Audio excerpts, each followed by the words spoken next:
Hi అండి, welcome back to my channel middle class couple talks. చాలా రోజులైంది మనం మాట్లాడుకొని. సరదాగా బేబీ రెసిపీ చేసుకుంటూ మాట్లాడుకుందాం. అదేనండి, సెర్లాక్ ఎలా చేసుకోవాలో చూద్దాం. 1 గ్లాస్ బియ్యానికి ప్రతి పావు గ్లాస్ మనం పప్పు దినుసులన్నీ వేసుకుంటే సరిపోతుంది. నేను ఏమేమి వేసుకున్నానంటే మినపగుళ్ళు ఒక పావు గ్లాస్ వేసుకున్నాను.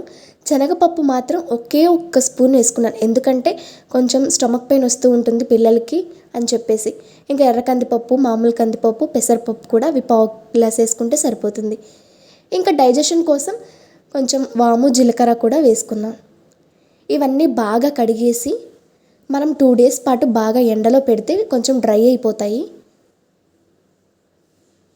మనం ఇవన్నీ వేయించుకునే ముందు ఒక 4 బాదం పప్పు, పావు గ్లాస్ ఏమో పల్లీలు వేసుకొని ఫస్ట్ మనం వేయించుకొని పక్కన పెట్టుకోవాలి.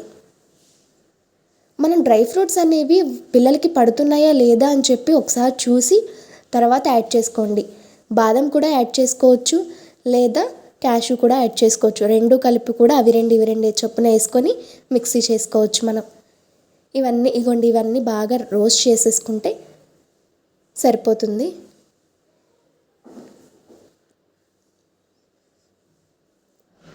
మీరు ఏ టైంలో బేబీస్కి సెర్లాక్ పెట్టడానికి ప్రిఫర్ చేస్తూ ఉంటారు?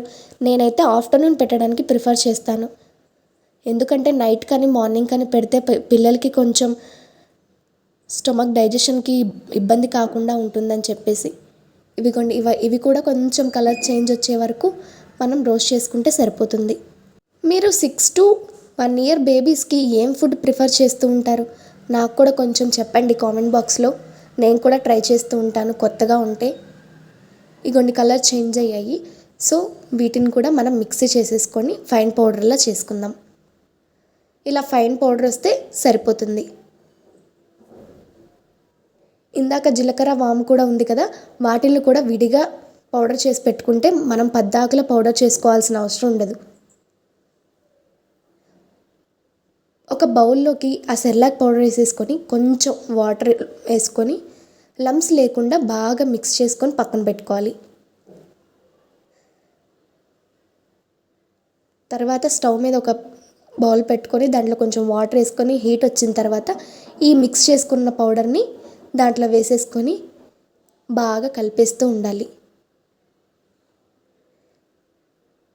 కొంచెం ఏజ్ తక్కువ ఉన్న పిల్లలకైతే మనం జస్ట్ కొంచెం వాటరీగా ఉన్నప్పుడే స్టవ్ ఆఫ్ చేసేసుకుంటే సరిపోతుంది. కొంచెం పెద్ద పిల్లలకైతే